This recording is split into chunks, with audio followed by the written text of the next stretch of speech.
Tokko ittiin ibsattee yaada keessa. Abbaa biyyaatti rawan waan buusaniif Oromoon jiruun kun rakkachaa jiru. Oromoo dammaqaa deema biyya abbaa keessa nuti biyya Oromiyaa badhaatu kan qabnu. Biyya boqqottu kana keessa jiraachuu dadhabnee akkana shororkaa'u garuu biitti biyya hin caaltu Itaalii biyya nuti Oromoo maaltu furmaata kana rakkachuu kanarraa waan jiru. Habashiin biyya keessa nu rakkatee biyya ormaatti nu rakkuu hin dandeessu. Kanaaf kabajaanaan seera biyyattiittis kabajaa qabamnaan naamusaan qabama. Waliin duraati Noreena uummanni kun aaraas ni qaba. Abbaa biyyaa Habashiin namtanyaan biyyattis numinaa kun turte har'aasi turte abbaa biyyaa miidhaa jirti. Jabarsii walitti fuudhaan kan miidhamu margaa itti maqbaatisa Oromoo.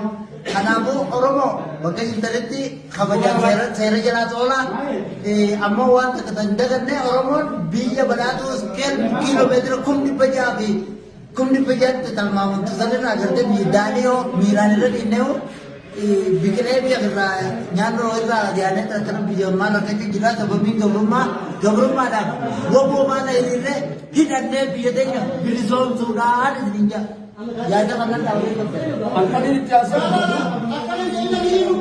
Rakkoo dhibee namni tokko rakkoo dhibee uummanni sabni tokko sabni habashaa jedhamu biyya alkaanii kana keessa bareedaa isaa ta'u malee namni Oromoodhaa namni Oromoodhaa guututti magaalaa xiqqoo fi iddoo magaalaa jedhamu. Magaalaa kana guddaa keessatti keessaamu magaalaa kana xiyyeeffannaa adda addaa jechaa galii maallaqa isaaniitti irratti tarkaanfii addaa fudhatanii kan iddaagaa hin qabne maallaqa guddaa gaafachaa hamallaqa guddaa hin qabne jechuutti hafteedhaan mataa kanaa baqeessaa fidanii mana ajaa'ibaa mana fincaanii kan gartee fincaanii jalatti fincaanan kan dhugaan mukatti dhugaanan kan nyaanni jirre kanatti ilmaan Oromoodhaaf nama yoo xiqqaate mana xiqqaa nama 200 fuudha keessatti lama qubata akka hidhanii asitti mataa wareessaa jiran. Horii hundinuu rakkoo uummanni Habashaa ummata isaaniirra fidee fi nama keenya jiraachaa jiran. Nuti ummata kanarraa nagaa rakkachuu dadhabnee waan jiruuf ummata Habashaa jedhamurra gamaa fi gabaratti illee dhibee isaa fidanii rakkachaa ooluu hin dandeenye jiru.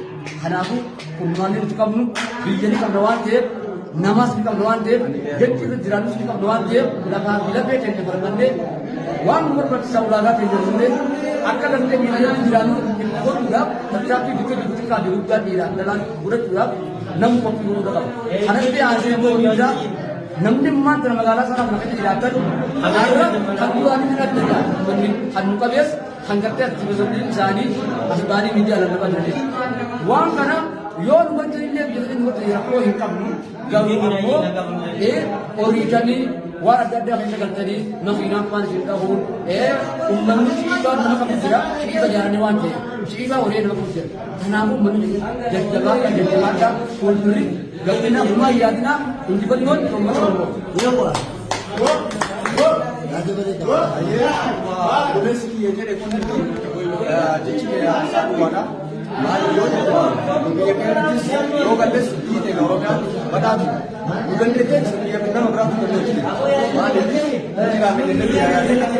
asitti nama jiraachuudhaaf ilmaan ofii guddifachuudhaaf biyya ofii bahee asitti jiraatu sababa achittis asaan godhanii asitti illee biyyaan doosanii asitti illee sababa jira. Rakkina keessa dubbatan sababa nama tokko namni hagana miidhamutti jira Oromoo laala waan kana keessa qabamu kanis miidhama keessa miidhamis waan kana isaa harka keenya dagala biyya keenya gallaa harka fuulee gallaa malee jiraata. Assalamu alaikum warahmatullahi wabarakatuh. Ma atas kelantan mana sana kita. Karena aku kerja di mana di mana orang orang di dalam suci jadi umat yang mana dah dan dia menilai kita menilai jadi ada terjadi umat yang jadi itu sampai itu berlebihkan jadi negara itu boleh kembali ke pulau ini. Itu baru kembali pada zaman dulu. Karena aku lagi berada di kita, aku kerja buat kali menjadi bukti. Karena aku negara sana itu sendiri berbeda. Masalah di mana amanah itu menjadi ada. Semua dua ini berada. Barisan itu menjadi formal juga. Akan ada senior. السلام عليكم ورحمة الله وبركاته. من ورمو نجات يكليسان على جنابه.